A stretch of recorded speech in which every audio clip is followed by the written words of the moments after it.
রোহিঙ্গা প্রত্যাবাসনে বড় সমস্যা Arakan army গোষ্ঠীটির সঙ্গে যোগাযোগ নিয়ে উভয় সংকটে বাংলাদেশ জাতীয় স্বার্থে অরাষ্ট্রীয় সংগঠনের সঙ্গেও আলোচনার পরামর্শ।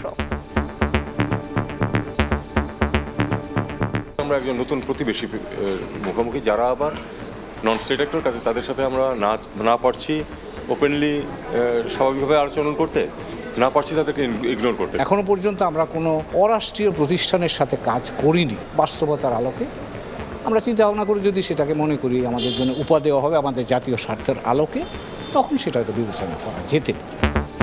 রাখাইনে শান্তি ও স্থিতিশীলতা ফিরিয়ে এনে প্রত্যাবাসন নিশ্চিতে সব পক্ষের সঙ্গে কাজ করছে সরকার, জানালেন জাতীয় নিরাপত্তা উপদেষ্টা।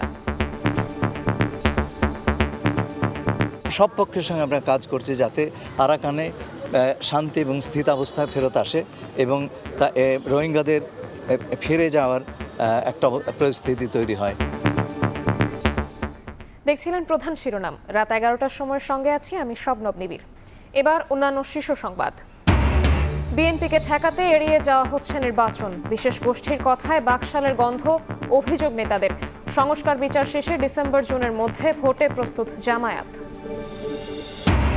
পূর্বাঞ্চলে শেখ পরিবারের প্লট দখলের অভিযোগের সত্যতা পেলেও বরাদ্দ বাতিল করতে পারছে না রাজুক। সিদ্ধান্ত পেতে ভরসা আদালত, অভিযুক্তদের সাজা নিশ্চিতের দাবি। আইএমএফের ঋণের চতুর্থ ও পঞ্চম কিস্তি নিয়ে ধোঁয়াশা, নিষ্পত্তি করতে চলতি মাসেই ওয়াশিংটনে বৈঠক, যোগ দেবেন অর্থ উপদেষ্টা। বাজেট উপস্থাপনের পর জুনেই অর্থ ছাড়ের আশা। রোহিঙ্গা সংকট সমাধানের পথে বড় সমস্যা আরাকান আর্মি। বিদ্রোহী গোষ্ঠীটি রাষ্ট্রীয় বা আন্তর্জাতিক স্বীকৃত কোনো প্রতিষ্ঠান না হওয়ায় তাদের সঙ্গে আনুষ্ঠানিক আলোচনায় যাওয়া যাচ্ছে না বলে জানিয়েছেন পররাষ্ট্র উপদেষ্টা তৌহিদ হোসেন।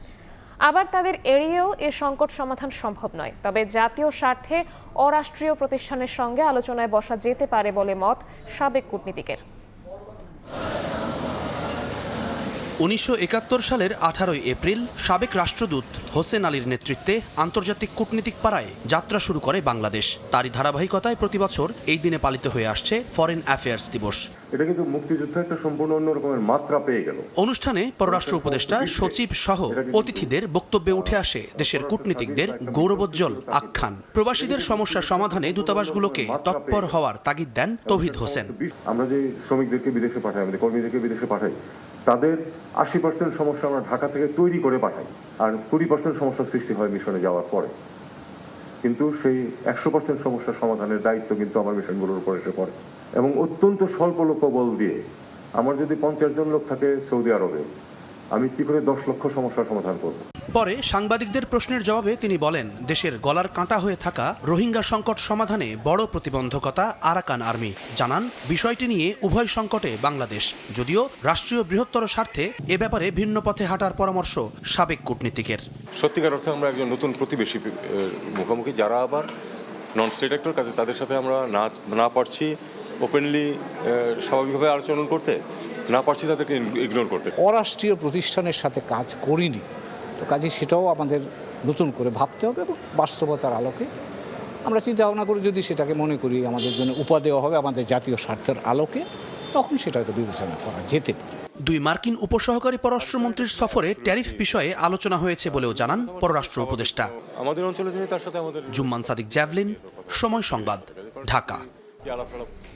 এদিকে জাতীয় নিরাপত্তা উপদেষ্টা ও রোহিঙ্গা সমস্যা বিষয়ক হাই রিপ্রেজেন্টেটিভ খলিলুর রহমান বলেছেন, রাখাইনে শান্তি ও স্থিতিশীলতা ফিরিয়ে এনে রোহিঙ্গা প্রত্যাবাসন নিশ্চিত করা হবে। এজন্য সব পক্ষের সঙ্গে কাজ করছে সরকার। সন্ধ্যায় কক্সবাজার শহরের পেশকার পাড়ায় এক অনুষ্ঠানে যোগ দেন জাতীয় নিরাপত্তা উপদেষ্টা।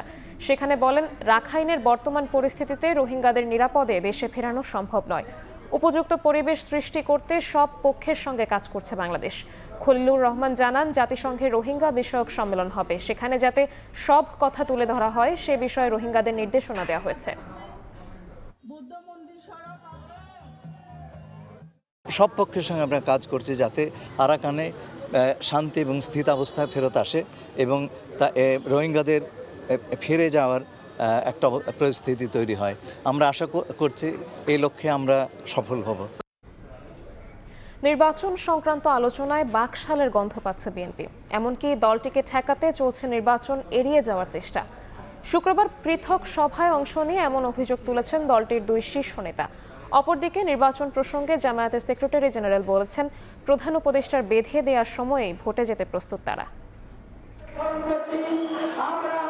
শুক্রবার সকালে কুমিল্লার লাকসামে জামায়াতের উপজেলা ও পৌর শাখার কর্মী সম্মেলনে যোগ দেন দলটির সেক্রেটারি জেনারেল মিয়া গোলাম পরোয়ার। বক্তব্যের এক পর্যায়ে দলের নিবন্ধন ফেরতের প্রসঙ্গ তোলেন তিনি। পাশাপাশি কথা বলেন আসন্ন নির্বাচনে নিজেদের অংশগ্রহণের ব্যাপারে। উল্লেখ করেন, প্রধান উপদেষ্টার বেঁধে দেওয়ার সময়ে নির্বাচনে যেতে প্রস্তুত তারা।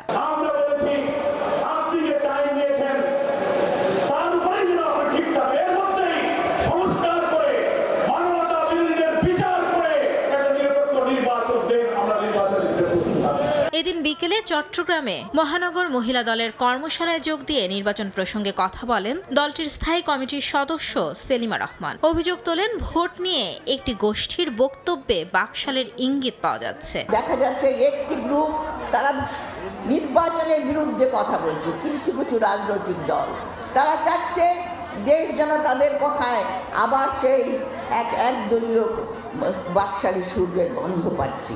এর আগে সকালে জাতীয় প্রেস ক্লাবের সামনে বিএনপি নেতা ইলিয়াস আলী সহ অন্যান্য নেতাকর্মীদের সন্ধানের দাবিতে সমাবেশ করে গণতান্ত্রিক পরিষদ। সেখানেও নির্বাচন নিয়ে অপচেষ্টা চলার অভিযোগ করেন দলটির ভাইস চেয়ারম্যান শামসুজ্জামান দুদু। বিএনপিকে পাশ কাটানোর জন্য যাতে বিএনপি নির্বাচনের মধ্য দিয়ে মানুষের সমর্থন আদায়ের মধ্য দিয়ে ভোটের মধ্য দিয়ে সরকার গঠন করতে না পারে, সেই জন্য নির্বাচনকে এড়িয়ে যাওয়া হচ্ছে বলে আমরা মনে করি।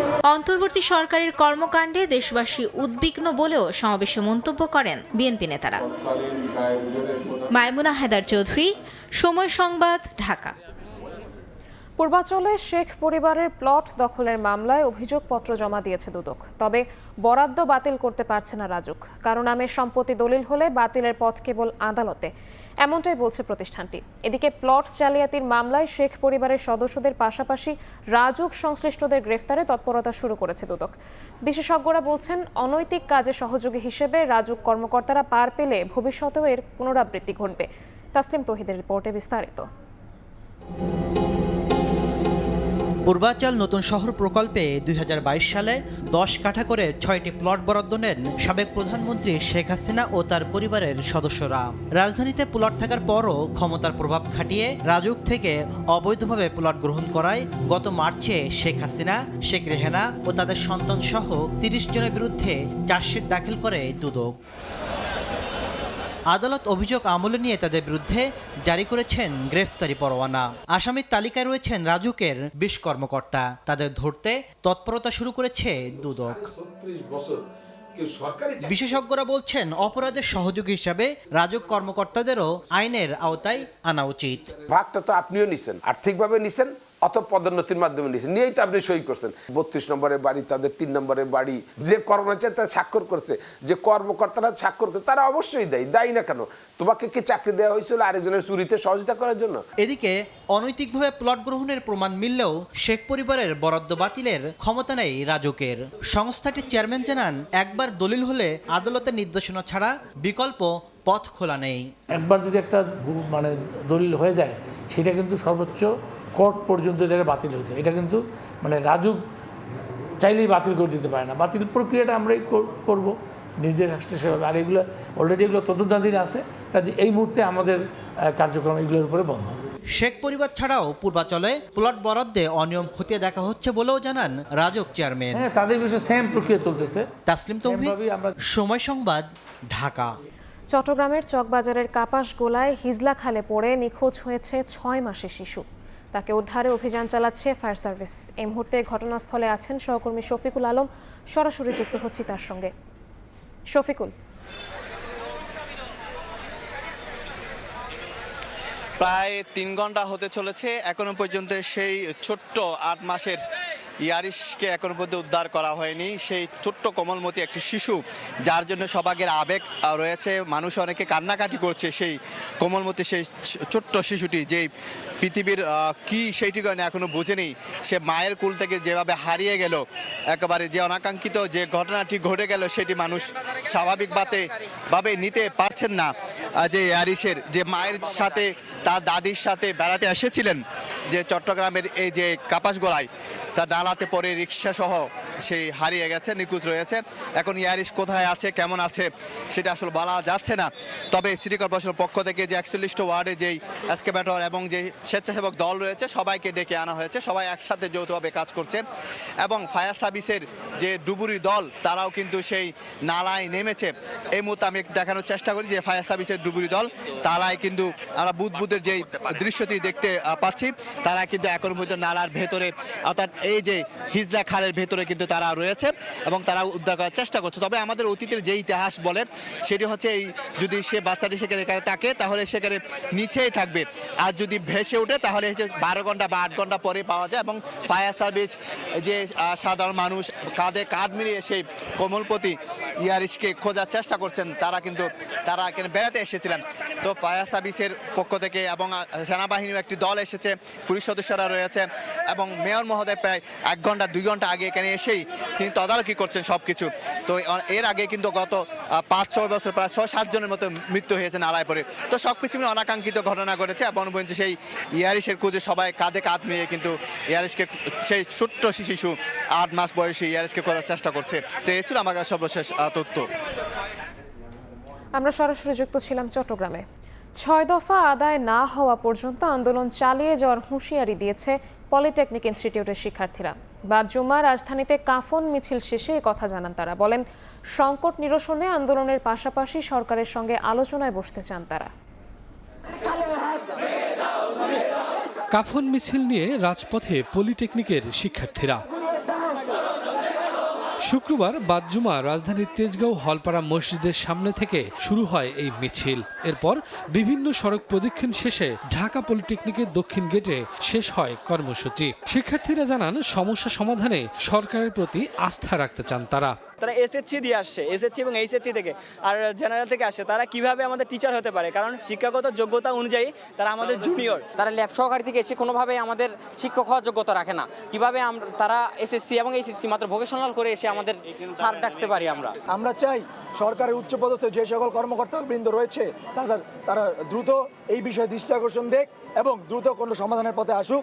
মিছিল শেষে আয়োজন করা হয় সংবাদ সম্মেলনের। জানানো হয়, 6 দফা আদায় না হওয়া পর্যন্ত আন্দোলন চলবে। সরকারের সাথে যদি বৈঠকের সুযোগ হয়, সেই যদি বৈঠক যদি যুক্তিযুক্ত হয়, তাহলে সেই ক্ষেত্রে আমরা চিন্তা করব যে বৈঠক করা যায় কিনা। কিন্তু আমাদের আন্দোলন কোনোভাবে বন্ধ থাকবে না, আন্দোলন চলমান থাকবে।